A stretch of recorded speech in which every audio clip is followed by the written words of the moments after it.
जगन्नाथपुरी की यात्रा कई लोग ये भी कहते हैं कि कृष्ण जी का दिल है वहां पर। उसके पीछे कथा सुनाई जाती है कि भगवान श्री कृष्ण वो जब अपनी लीला पूरी करके चले गए तो उनका पूरा देह जल गया, हृदय नहीं जला।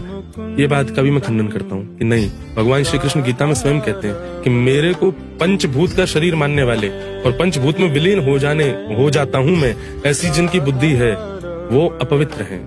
नहीं, ठाकुर जी परब्रह्म है, वो जन्म लेते हैं, वो सब कुछ करते हैं, पर हमारे आपकी तरह उनका अंत नहीं होता, वो अंतर ध्यान हो जाते हैं, चले जाते हैं अपनी लीला पूरी करके। फिर तीसरी बात आती है कि फिर जगन्नाथ जी के अंदर जो भाव कहता हूँ क्या, वो जीवित शालिग्राम है जो श्री जगन्नाथ जी के भीतर है।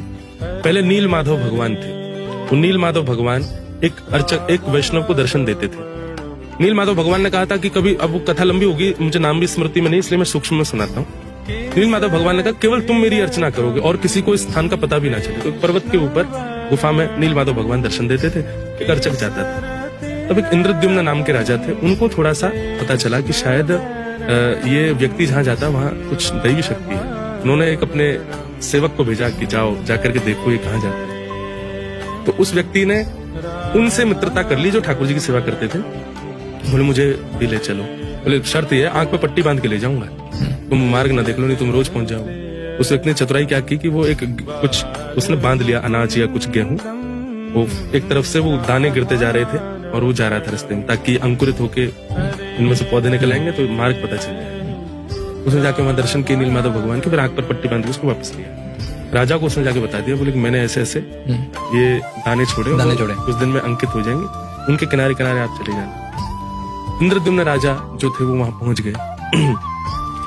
जैसे पहुंचे तो ठाकुर जी वहां से अंतर्ध्यान, देखिए मैंने तो कहा था कि मैं एक को ही दर्शन दूंगा, वो जिसको चाहेगा वो दर्शन करे, उसके अलावा और कोई नहीं। इंद्रद्युम्न राजा ने प्रार्थना की, बोले भगवान आप मुझे भी दर्शन दीजिए, ऐसा क्यों? तब भगवान ने कहा देखो अब एक काम करो, समुद्र में नीम की लकड़ियां बह करके आएंगी, उससे मेरा एक स्वरूप निर्माण करो और उस स्वरूप को ही तुम मेरा स्वरूप मान करके इस स्थान पर विराजमान कर दे। और एक जीवित शालिग्राम है, इन शालिग्राम जी को मेरे हृदय में विराजमान करके मेरे को ही अपना इष्ट मान करके मेरा दर्शन किया करना। तब लकड़ियां बहती हुई आई, एक मूर्तिकार को वो दी गई। नियम था कि जब तक मूर्तियां बनने जाएंगी भीतर जाके देखना नहीं। बोले हमें कैसे पता चलेगा? बोले छेनी हथौड़े की आवाज आती रहेगी, समझ जाएंगे कि ठाकुर जी का विग्रह बन रहा है। एक दिन वो आवाजें आनी बंद हो गई तो राजा की पत्नी गुंडीचा, उसने दरवाजा खोल दिया, वो देखने के लिए अंदर क्या हो रहा है, आवाज नहीं आ रहा। देखा तो ठाकुर जी अधूरे थे, उनके हाथ भी अधूरे, उनका मुख भी अधूरा, उनका सब कुछ अधूरा।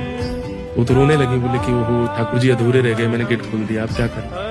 तो ठाकुर जी ने आज्ञा करके बताया कि नहीं, ये भी मेरा एक रूप है। जब द्वारिका में ब्रजवासियों की कथा रोहिणी मैया सुना रही थी सब कृष्ण पटरानियों को, भगवान की सब पटरानियां बैठी हैं बलराम जी की माता जी के पास और उनसे कह रही है हमको ठाकुर जी की वृंदावन की लीला सुनो।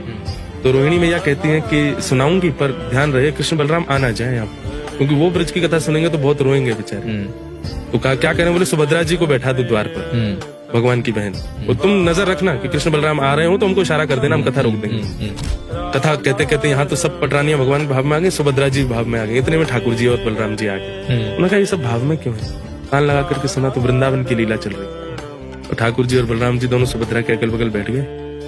ब्रजवासियों की भाव सुनते सुनते सुनते सुनते सुनते ठाकुर जी की दोनों भुजाएं खड़ी हो गई और मानो भगवान ऐसे कह रहे हो कि कोई ब्रजवासियों को ले आओ, मेरे हृदय से लगा दो। और प्रेम की 10वीं अवस्था पार कर गए ठाकुर जी। प्रेम की 10वीं अवस्था पार होते ही ठाकुर जी के नेत्र पिघलने लगे, हाथ पिघलने लगे, सब पिघलने लगा, जल की भांति बहने लगे। तब नारद जी आए, नारद जी ने आके रोहिणी मैया को कहा, बोले आप थोड़ी देर और कथा सुनाओगे तो भगवान जल बन जाएंगे पूरे, देखो क्या हालत होगी। तो भगवान पूरे पिघल, सबने प्रणाम किया। तब नारद जी ने भगवान से प्रार्थना की, बोले भगवान कलयुग में आपके स्वरूप का दर्शन वैष्णवों को ऐसी कृपा करो। तो भगवान प्रसन्न होकर नारद जी को कहते हैं ठीक है, मैं योजना बनाऊंगा, कलयुग में किसी को माध्यम बना करके मैं इस रूप को प्रदान करूंगा, कलयुग में भी लोगों को दर्शन। इंद्रद्युम्न राजा को और गुंडीचा को भगवान ने कहा कि ये जो मेरा रूप अधूरा, तो अधूरा मत समझो, ये तब का रूप है जो अब दोबारा, तुमको ये बीच में अचानक तुमने गेट खोल दिया, ये भी मेरी प्रेरणा थी। मुझे याद आया कि द्वारिका में जो रूप मेरा प्रकट हुआ, प्रेम का स्वरूप, वो दुनिया को दिखे, वही श्री जगन्नाथ जी। तो बलराम जी, सुभद्रा जी और श्री जगन्नाथ जी, श्री कृष्ण, तीनों का ही वो स्वरूप है। प्रेम विगलित है ठाकुर जी, प्रेम में पिघले हुए, ऐसे श्री जगन्नाथ जी।